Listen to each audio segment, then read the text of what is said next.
Would you bring me another battery, please?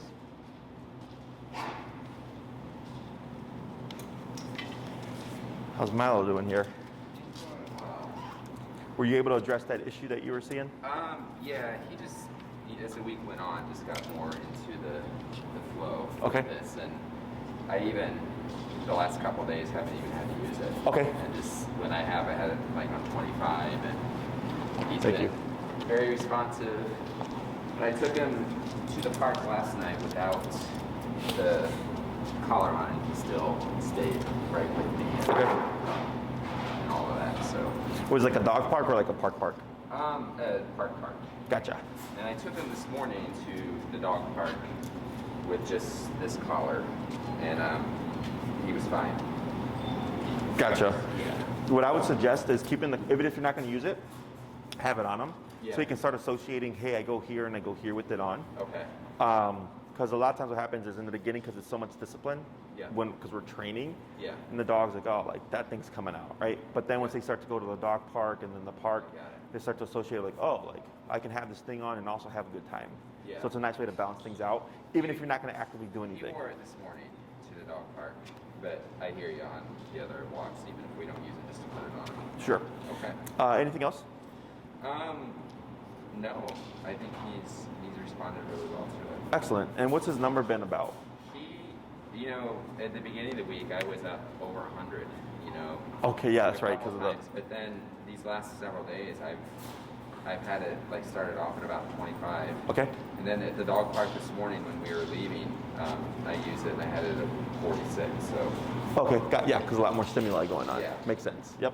And as you do this more with him, when you start to apply training like in those areas, once you start to realize like, oh, like, I also have to listen here. Sometimes the numbers can dip as well because now it's transferring over, but in the beginning, not uncommon that it's going to be higher. Yeah. Or sometimes, in a stimulating environment or more distracting, the dog just needs more power. It just Yeah. depends on, what personality type he has. Yeah. So as you work with him more, you'll get a more kind of definitive idea. Okay? Anything else? He's really submissive, like when the collar goes on. And even like when we get home from walks, I try to get him to go through the door first just so we can both get through. And Sure. He will stop like halfway in the door and wait for me to kind of go. catch up with him. Sure. Gotcha. So he gets a little shaky legs sometimes. Sure. When we get it on, but Okay. Keep exposing. All that stuff will go away. okay. Okay? Yeah. When you give him, did we talk about the release of break? I've been when we get to we go to tennis courts and play frisbee. When we get there, I say break, and I don't think he really gets it yet. But Yes. I just keep saying it. When we get home, I say break. Once we're in the door and everything. Correct. Yeah. So that's not uncommon. So he's just being more cautious, right? Because Yeah. he's going, well, I don't want to be corrected. Yeah. So then what I'll do is during a walk, I'll heel for a little bit, like a minute or so, stop, break, heel, break. Like I'll do a lot of releases till the dog gets the concept like, oh, like break means I can go. Okay. If he's really driven for like the ball or the frisbee, other thing I'll do is I'll have it in my pocket and I'll come to a stop, and then when I say break, I'll just toss the ball to create the impulsiveness of like, oh, break means I can go. Otherwise, as you work with him more and you start to do more things with him, like taking him to the park and giving him the freedom, it's going to start clicking. It's a con, right? Because it's like, oh, but I want my dog to break so like he can pee and poop and stuff in the beginning. But it's a pro because it means what we're teaching him means something, and it's important, so he doesn't want to screw it up. Okay, so you kind of got both of those going on, but eventually he'll get the concept. Okay. Yep. Anything else? I don't think so. All right, so let's go ahead and do a quick review. I guess the other question is, should I be verbal with him at all? Like when we're walking, I just tell him like good boy and that sort of thing when he's doing it. Is that okay? Like to praise him? Yes. Yeah. Yes. That's fine. Because I think he's generally pretty responsive to, I don't know, to verbal praise. Sure. That could just be me projecting too. I have no problem with verbal praise or positive, anything like that. Yeah. I'm just mindful of how much energy we're putting in. Yeah. So like, if I have a dog that's like leash reactive and lunging and barking, if we're praising him and adding in all this energy, that excitement very easily translates to reactivity. So I'll tell the owner, like, you have to be very passive, right? Okay. If I get a dog that's more insecure, like yesterday I had a small dog who's really insecure, we're putting in a lot of praise and energy into him because we're trying to build him up, okay? So every case is different. So if he's walking next to you and you come to a stop and he stops with you, good boy, like that's perfectly fine. And today we're gonna add the actual verbal heel command that's gonna help clarify things a bit more for the both of you. But we're gonna start quick, first start off with a quick little recap. I'm gonna have you show me what he's been doing, the walks and everything, then we'll go from there. Okay. All right.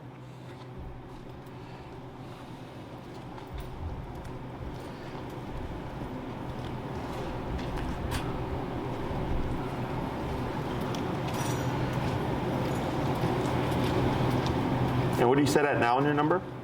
I'm at 25. Okay.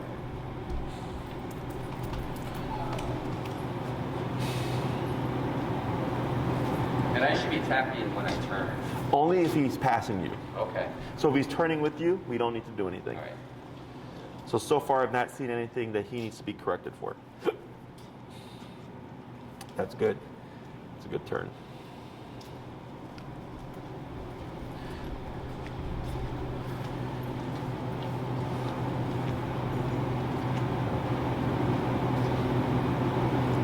Perfect.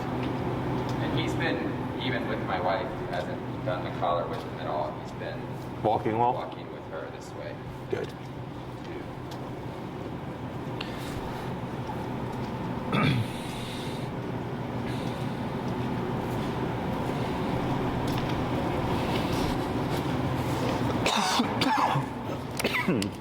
Excuse me.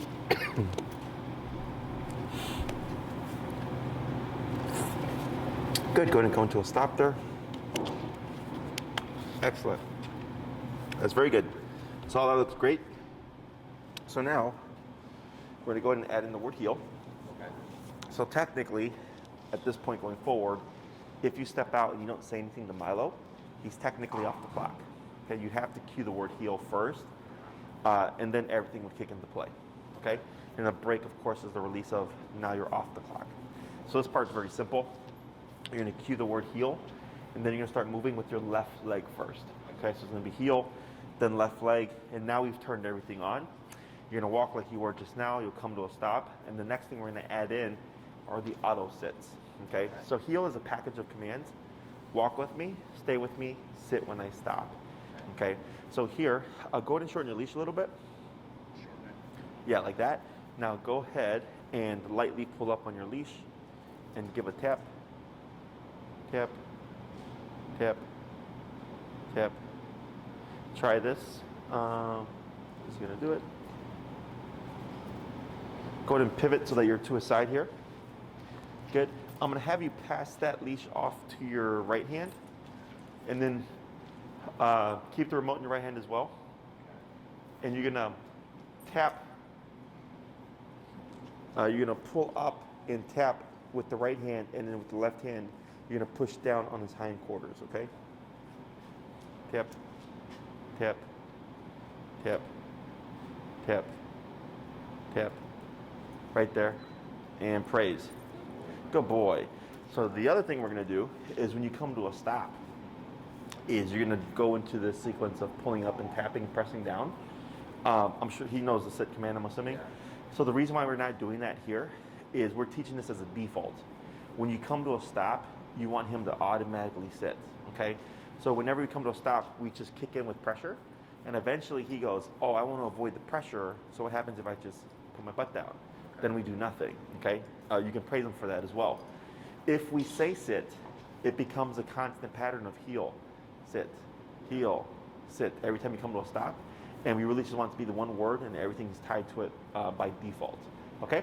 So what you're gonna do is you're gonna cue the word heel, you're gonna move forward to the left leg, you're gonna walk for a little bit, come to a stop. We're now gonna start reinforcing that auto sit without saying anything. Wait a moment, heel, left leg, and repeat, okay? Yeah, so go ahead and cue the word heel. And left leg, good.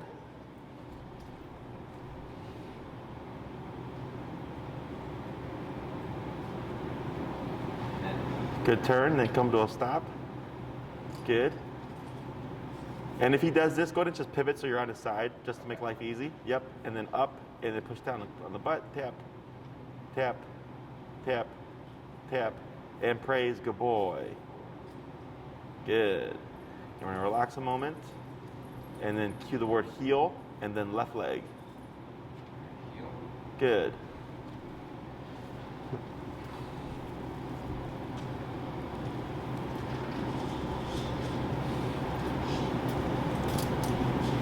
Yep, that's fine. Yep, a little bit of praise. Attaboy. Good job. Boy.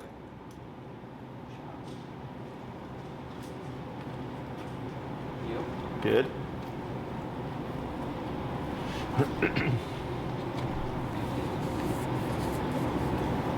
Tap, tap, tap. Good. Praise. Attaboy. I'm gonna do 2 more. Heel.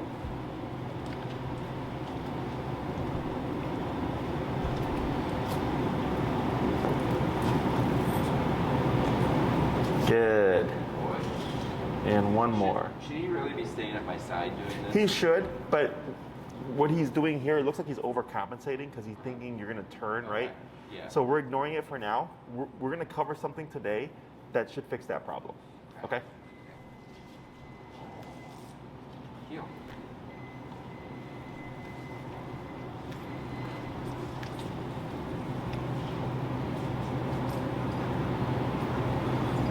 Excellent. There we go.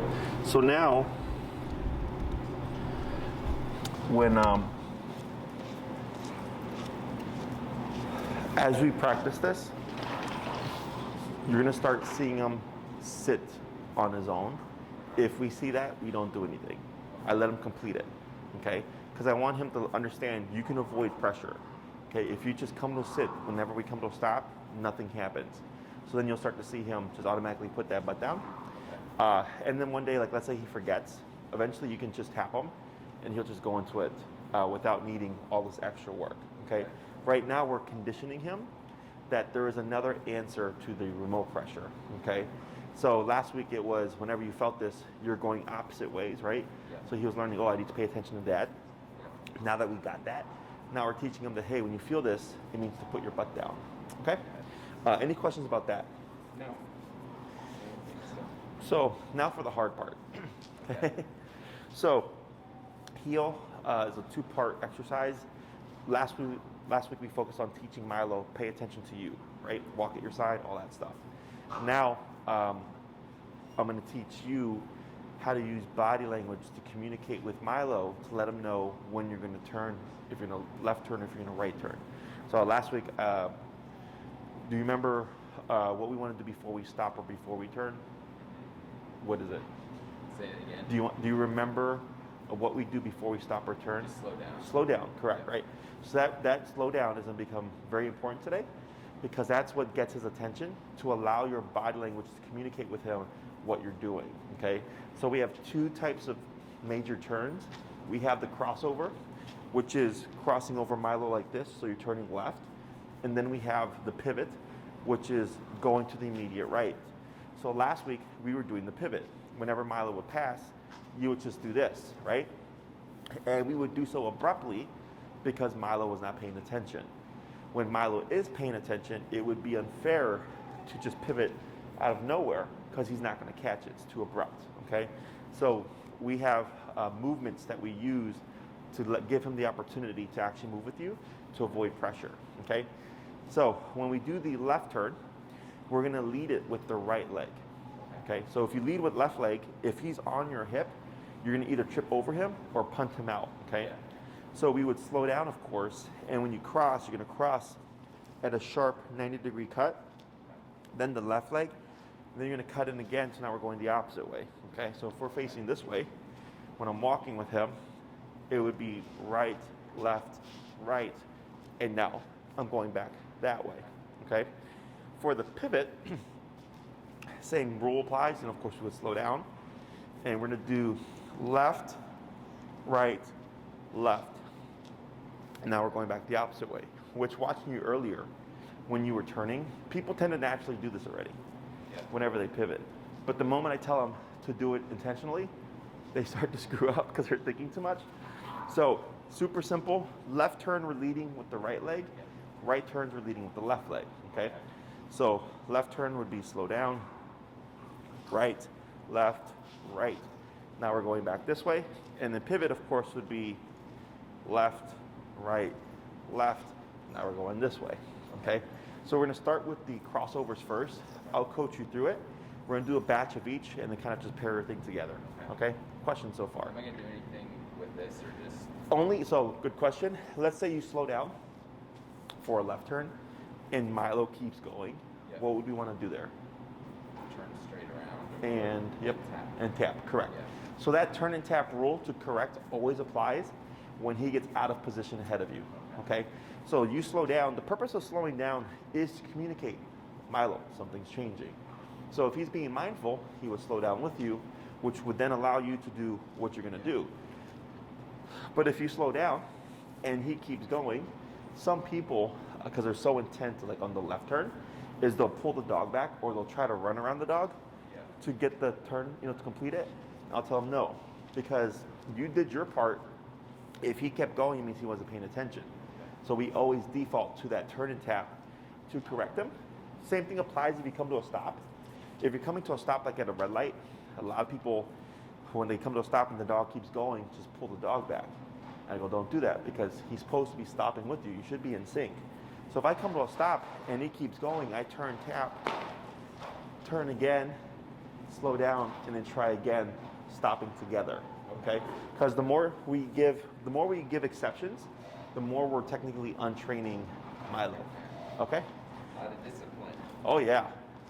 Obedience is very black and white. Whenever we give gray area, it causes some confusion. Okay? Okay, so we're going to do left. The left turn leading with the right leg. Do I want to tell him to heel when I start? Yes. So you say heel, left leg. Heel. Good. Right, left, almost. So then you would have just cut in again with that right. Okay? So just each step is a turn. Correct. Right, left, right. Perfect, like that.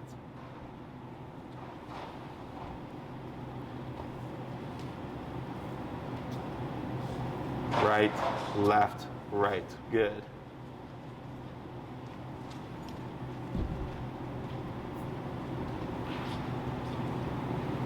Right, left, right. Good. Just a few more.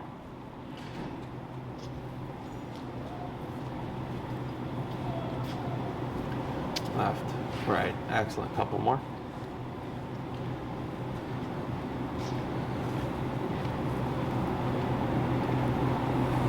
Good. And last one.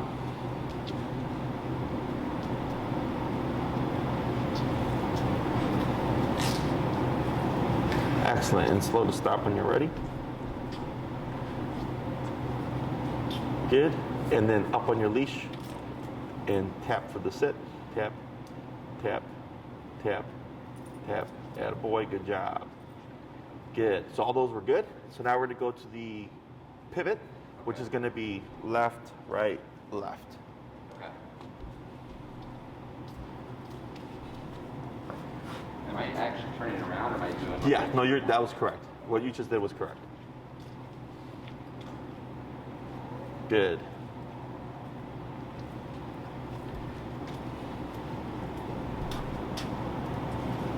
Good. Couple more.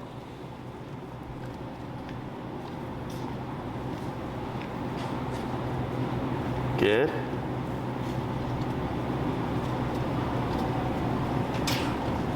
Good. And last one. Good. And slow to stop. And the auto sit. Tap. Tap. Good. And praise. Attaboy. So now, I'm going to have you do that same stuff, except you're going to go between the turns randomly. Okay? So you pick and choose. If your communication is clear and Milo's paying attention, there should be no need for a remote. Okay?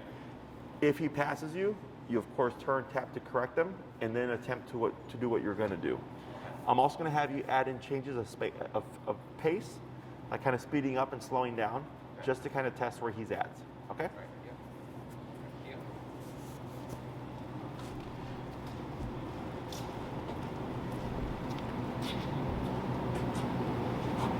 Good.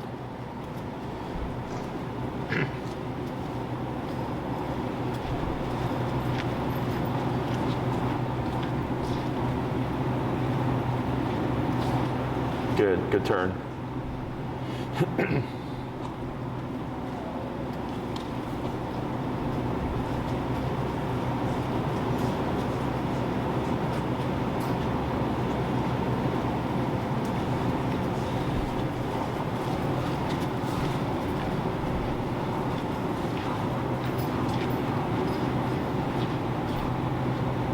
Good turn. Yep, good turn. See how he's looking up at you?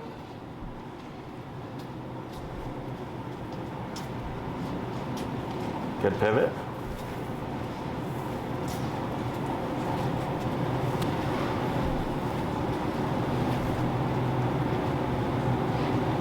Good. Just a few more.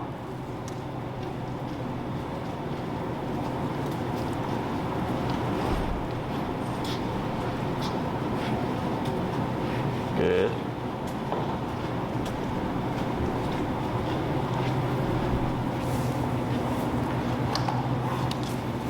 Good.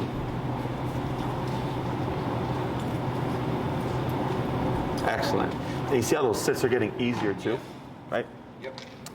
So all of that is the package of heel. Okay. Okay. So heel means, hey Milo, pay attention. And then for you, make sure that he is paying attention. And then communicating clearly. Okay. So almost always, whenever a client comes back and they say the dog's not stopping with them or turning with them or anything like that, it's either they're not slowing down. That's usually the most common one. Or two, they're not going to the appropriate number.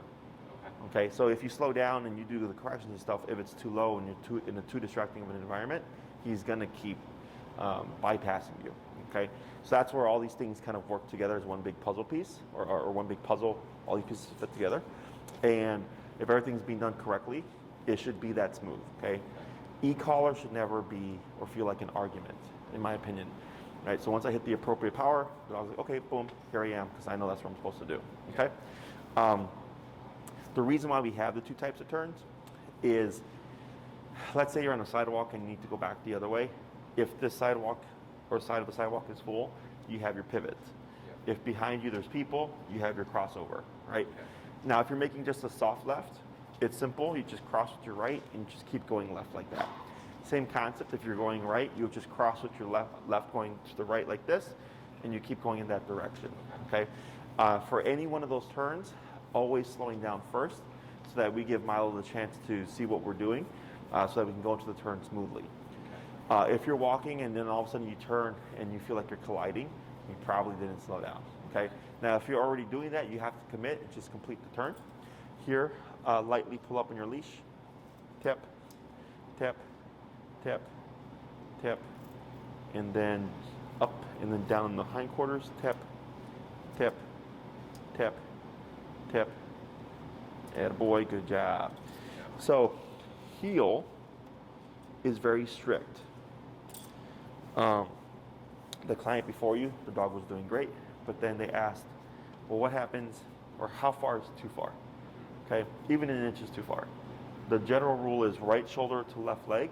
Yeah. So here, he's actually in the correct position, he's just angled, that's fine. Yeah. But when we're walking, like he's walking here, that's heel position. Anywhere beside us or a little bit behind us is fine, never ahead of us, okay? The reason why we corrected him now for that laying down position is because you and I understand he's just like, we're gonna be here for a while, I'm gonna make myself comfortable, right? Yeah. I get that. But for him, he thinks, oh, this is the new rule now, but it's okay if I do this. Yeah. Then it's like, well, is it okay if I do this? Right. Is it okay if I stop and pee on this, or if I go to say hi to them, right? Yeah. It becomes more options, okay? So whenever he's under command, super important that we're very black and white, and we reinforce them to the degree or to the standard that it's supposed to be, okay? Because gray area creates unreliable obedience or inconsistent obedience, okay? And it always falls back on the human, because we know what we want, right? He doesn't. He just goes by what we tell him. So if we allow certain things to kind of slide, he's going to start taking more liberties. And next thing you know, you have a dog that's pulling and peeing and pooping all over the place. Yeah. Okay. Any questions on that? Is the heel command only when we start, or just whenever I need it? Or? So, a couple of things here. We only say the word heel when we go from stationary to motion. Okay. So if you're already walking and Milo gets ahead of you, you wouldn't say heel and turn and tap. You would just turn and tap. Okay. If you come to a stop, like at a stoplight, he auto sits, heel, then we start moving again. Now for the next couple of weeks, my suggestion is you keep employing the word heel to get it in his head. Okay. Technically speaking, let's say you live in an area where there's like a stop sign in every block. Okay. Some clients get annoyed because they, every block they're stopping and they're saying heel again to start moving, right?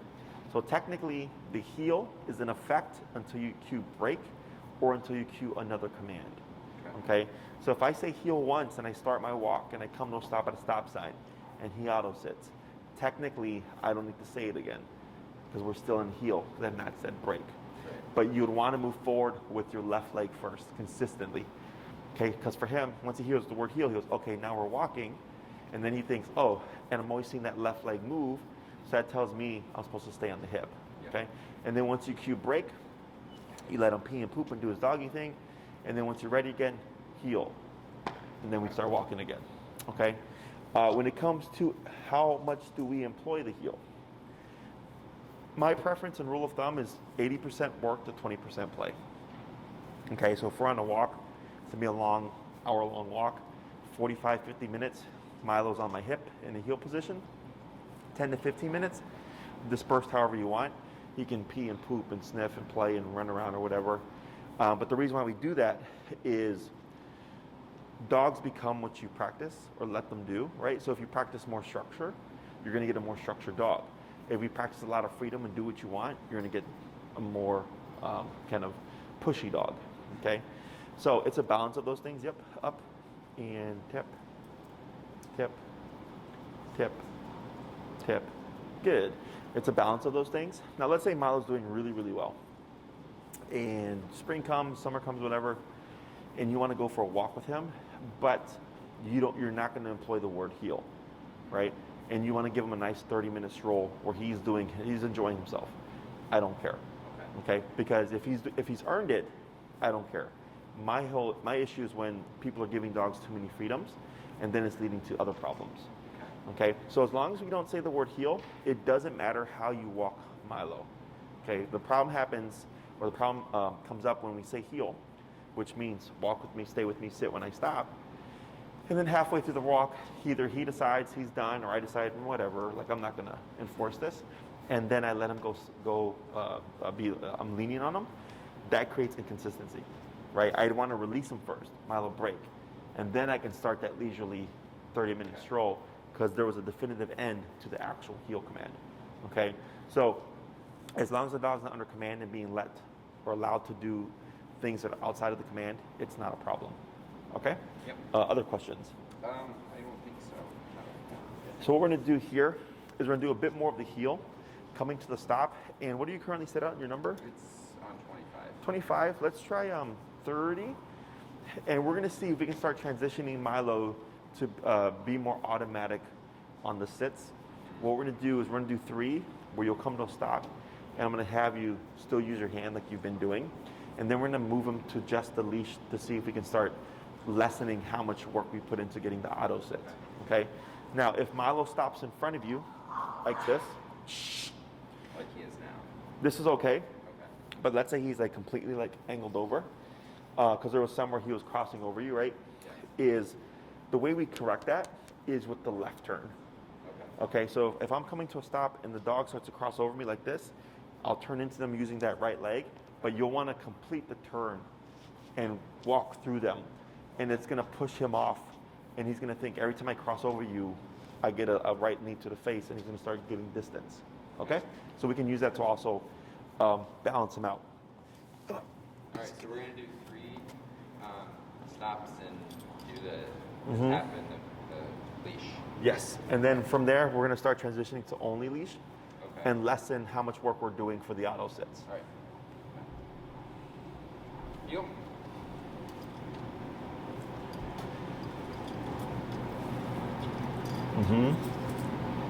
Tap, tap, good. Heel.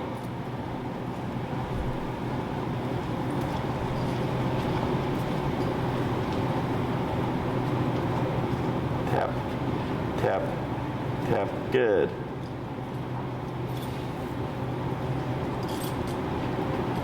Heel.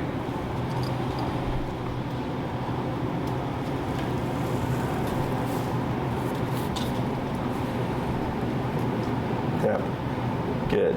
So now, when you come to a stop, instead of, you're just gonna pull up instead, and you're not gonna put too much, just enough that you can feel the pressure. Once you get there, you're just gonna anchor, and then you're gonna start tapping, and we're gonna slowly, just gradually go up on that collar to see if we can create that sitting response. Okay? Without using the hand on the butt, correct. Heel.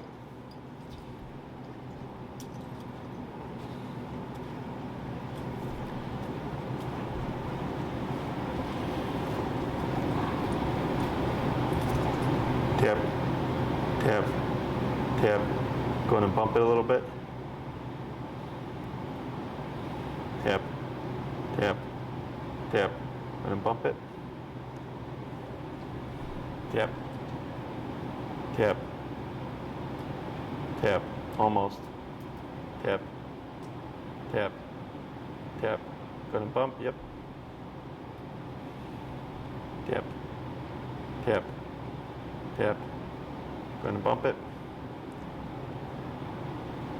Tap, tap, tap. Good, bump it. Where are we at now? 55. Okay. Tap, tap, tap.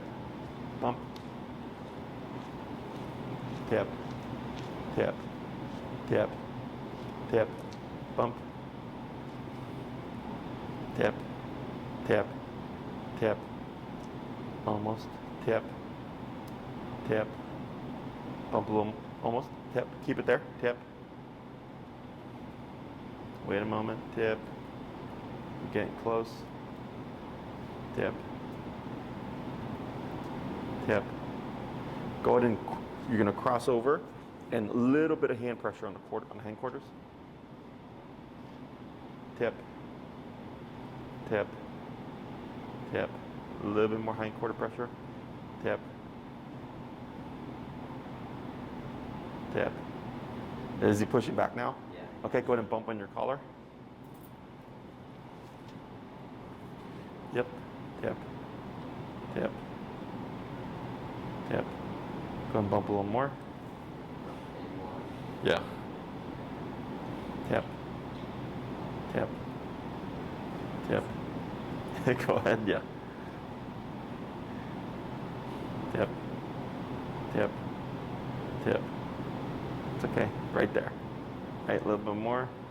Up on the prong there. Right there. Now praise. Attaboy. Good job. Okay, we're going to keep it at that level.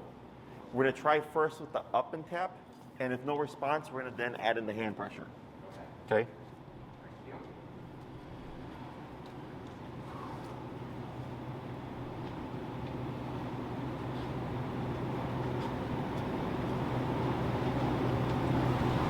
Good.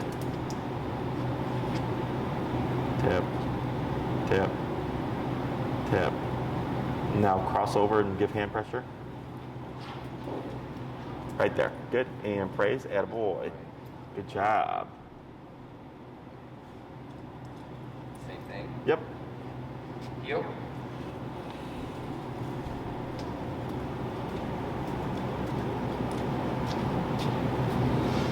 Good crossover.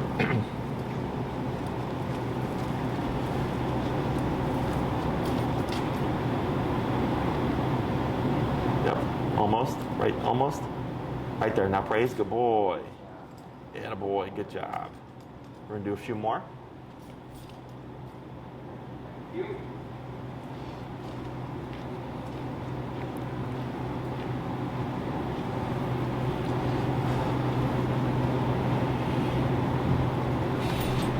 Good.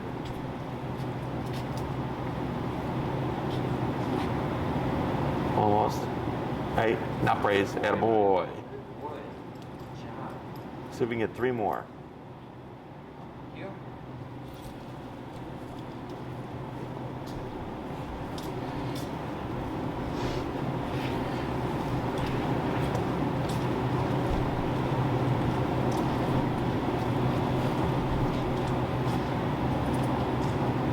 Right, that's fine. Praise. Attaboy. Good job.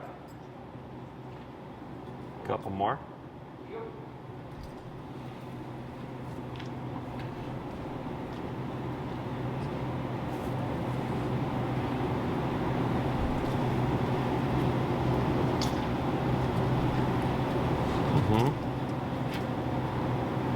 Tap.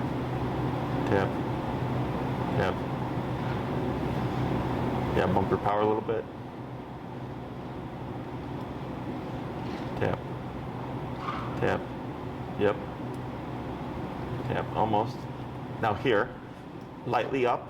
So if you feel like you're lifting weights, it's too much, just enough that he feels it. Tap. Okay. Tap. Tap. Okay, go ahead and bump it. You're gonna keep that, consistent. Tap. 102. Tap. Tap. Tap. Gonna bump. Tap. Tap. Tap. Bump. Tap. Tap. Tap. Tap. Tap. Tap. Okay, bump. Tell me when you're maxed. We're at 120 now. Okay, tap. Tap. Tap. Okay. Tap.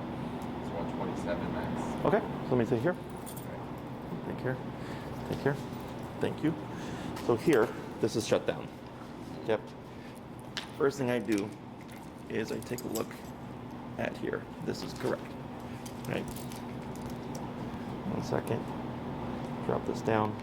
61. So here, when he moves because of his coat, I can see when we don't get the full power. So there's more power there, which is gradual pressure. A lot of tension there. There we go. Right, the pressure. Good, right there. Good. Now when we praise here,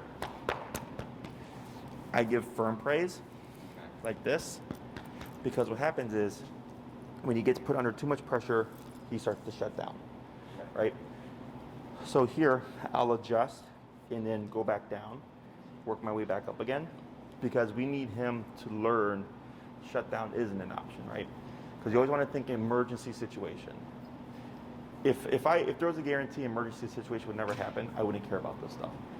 But if I'm in that moment and he's overridden power before, and I've never overrode him, it becomes a problem there. Okay? So then I dipped back down and went to 60, and then I went up to 97 just now to get him to go back into it. Now what can also happen is when we put pressure, people, so earlier I said, if you feel like you're lifting weights, it's too much. Yeah. Right? Because you want to think there's multiple points of pressure. You have your e-collar and you have your leash, and then also for using your hand, you have your hand. So we have 3 points of pressure, right? This is always doing the bulk of the work. This here is just as a guide, okay? So if I come to a stop like this, right? Light pressure, tap, tap, tap, tap, tap. Good. He starts to go down, light pressure, tap, tap, tap. 55. 61. 72.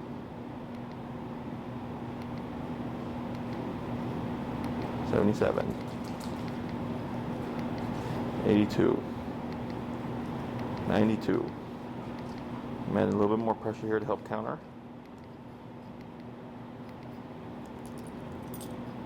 There. Okay. So here, if you look at how many fingers I'm using, I'm just using 2, right? Heel. Because it's not about physically overpowering, it's mental control. Tap, tap, tap, tap, tap, tap. Here you can feel the tension. 63.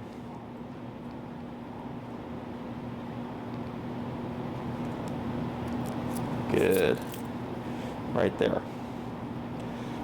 Heel. So you're making good progress, and then the brain locks up. Yeah. Tap, tap, tap. Because we're doing less guidance. Good. And I'm making them think through it more. Yeah. Because in the beginning, you're doing leash, remote, and hand. Then we started to wean that away, heel, and do more remote pressure. So that's where he starts to lock up. Good. Tap, tap, tap, tap, tap. A little bit of hand, tap. Right there. And the moment, because you can feel the tension, Yeah. raise like this, right? The moment you can feel the release of him going like, okay, this isn't as bad, everything disappears, okay? Do a couple more, good, heel. 62. Good. Tap, tap, tap, tap, tap. Good. Attaboy. Good. Yep. Good. Good. Tap, tap, tap, tap, tap, tap, tap. Good. Attaboy. Good. Okay. Now, you see how we're starting to see a more upright position? Yeah. And earlier how he was slumped. Yeah. When people see the slump, they go, oh my God, what's going on? I go, it's part of the process because he's not liking it. But he has to understand there's an answer. And once he starts to understand the answer, then he goes, oh, okay, like this isn't as bad as I thought it was. Yeah. Does that make sense? Yeah. So we get what we call like the messy middle. We see it more in behavior work, like aggression and reactivity stuff, because we have to provide consequence for the dog for behaviors and all that stuff. And I personally don't care about how the dog looks. Like people always focus on, but the dog's not happy. Yeah. I go, right, but when the dog was happy, they were lunging and barking at other dogs or people. You can't always have both, right? Yeah.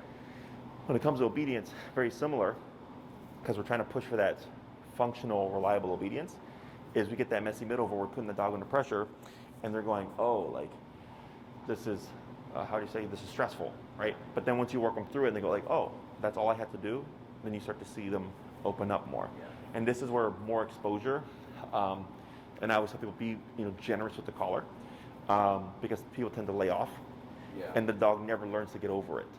Okay, so and then when we praise them, we always go up, Okay. right, to bring the head up, bring the chest like this, up like this, and I'm doing very firm pats. I call them the football pats, Yeah. right, to like toughen them up, to help balance out the pressure. Okay, Yes. you want to try?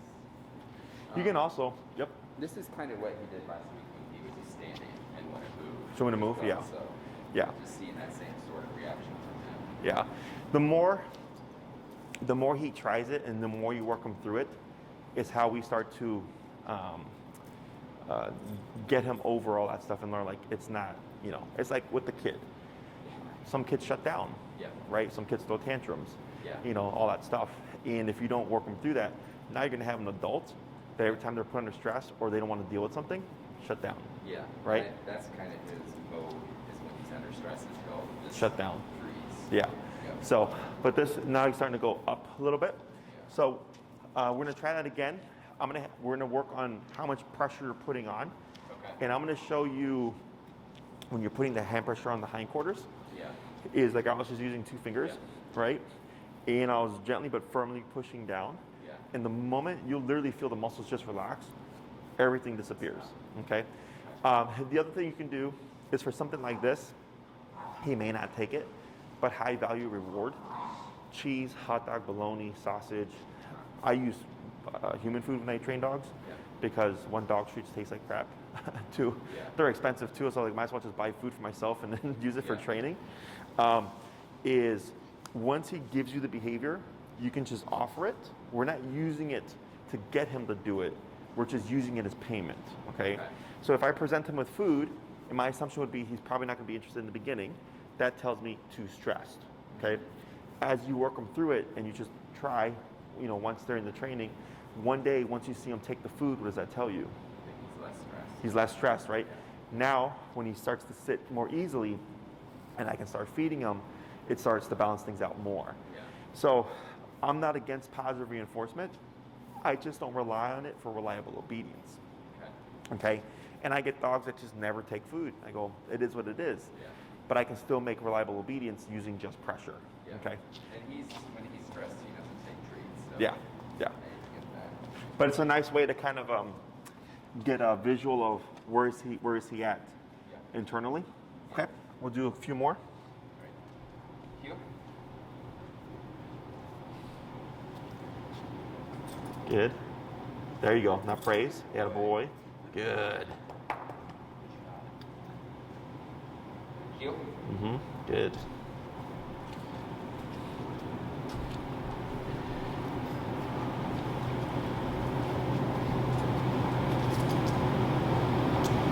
Yep. Yep. Now go ahead and pass off leash. A little bit of hand pressure. Yep. Right, almost. Yep. Almost. Right there. Praise. Attaboy. Good. Just 3 more. Heel. Good.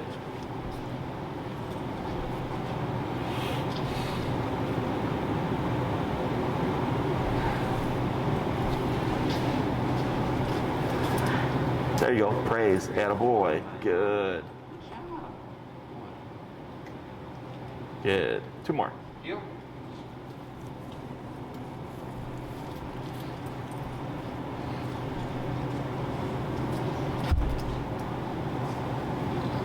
Yep.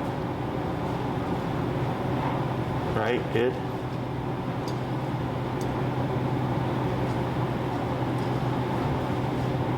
There you go. Good. Almost. There you go. Good. And last one. Heel.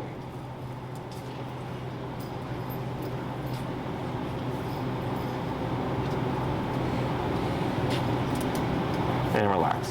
Boy. Good. And stop right there. So 3 of those 5 right away went into it, Yeah. right? And so prior to the shutdown, you're doing more work. Yeah. Then we get shut down. Then we work through it. And all of a sudden you're starting to see easier auto sits. Yeah. You see how that works? Yeah. So I have a dog that we're working with right now. His name's Utah. And there's only one video up. He's had several, but there's only one video up because his videos or his lessons have been crazy. Mm-hmm. Like shrieking, alligator rolling, grabbing the leash and all that stuff. Okay. And this is a dog that bit the owner in the head, attacked another dog, went after a couple of kids. Okay? So I don't see that and go like, oh, your dog's, you know, aggressive, so I'm gonna do this, right? It's the same way that we do it here. We start low, we work our way up. And by the 3rd class, we weren't making any progress. So then I took the dog just to get him to walk with me. It took 115, okay? And he was shrieking and rolling and pooping and all that stuff, right? And then finally, once I hit 115, all of a sudden, boom, he started walking at my hip. And then when I gave him to the owners, he was walking well with the owners. Then reactivity on the leash started going away, right? But before that 3rd class, they were struggling with reactivity and lunging and barking and stuff. But once I hit 115, that 3rd class, and broke the resistance, and I handed them off to him, all of a sudden we start to see progress, okay? So if someone is in a resistant state of mind, you're not gonna get through to them, right? They have to actively decide, okay, now I'm gonna listen to what you have to say, right? It's similar for dogs. When we're trying to put in information, and because we're using pressure, he's going, I don't wanna deal with this, I don't like this, no, right? And as soon as you break the resistance and work past it or the shutdown, all of a sudden information starts to go into the brain. And now we start to see things become easier, okay? So now when you work with him, what I would suggest is at the beginning of your walks, do 5 heels to stops, 5 heels to left turns, and then 5 heels to pivots, just to get the muscle memory going. And then you start your walk. And at the end of each one of those, you come to a stop, and you do the sits as well, okay? And then when you do your walks, have him sit whenever you come to a stop. If you see him go into shutdown mode, what you can do instead is dip down the pressure and then just pivot off and start walking to see if with the prong, it'll redirect him to reset the brain, okay? And then try again. We should start seeing the sits become automatic and much easier, and he's gonna start responding to pressure much more easily as well, okay? Any questions about this stuff? No. It's just, should I do this inside as well, or does it matter, or is it best to do it outside? Yeah, you can do it inside. I'm just trying to think of space. There's just so much snow everywhere. Sure, yeah. No, you can do it inside. And if you're doing it inside, you don't even have to worry about the left and right turns or whatever. It's just getting them used to, and you were doing really well with when you're applying the pressure. Yeah. It was much more subtle, right? And then him giving in, and then you, of course, praising. So if you just had like a small little room, you could do, just 3 to 5 minutes, 2 times a day, and you're good, okay? I think that'll be more realistic with him working on the city part Yeah. than trying to do it outside. I'm more likely to do it. Yeah, and I think we're expecting more snow soon too. Yeah, so that's perfectly fine. But when you do that exercise, 3 to 5 minutes, 2 times a day. Okay. And then if you'll see if he'll take anything. If he doesn't, don't worry about it. Okay. Just offer at the end of each session. So that finally, if he does end up taking it, you can think like, okay, now he's starting to relax a bit more. And then you can just see if he'll take it at the end of every repetition of putting that butt down to incentivize him that, hey, like pressure's not bad. Like if you move with it, it goes away faster. The remote doesn't go up, but then also get paid at the end of it. Yeah. Okay. And as long as he doesn't have any allergy issues, I always recommend high value stuff: cheese, turkey, bologna, whatever. That's cheese. Yeah. Cheese sticks. All right. Good job. I'm relaxing a little bit now. We're done.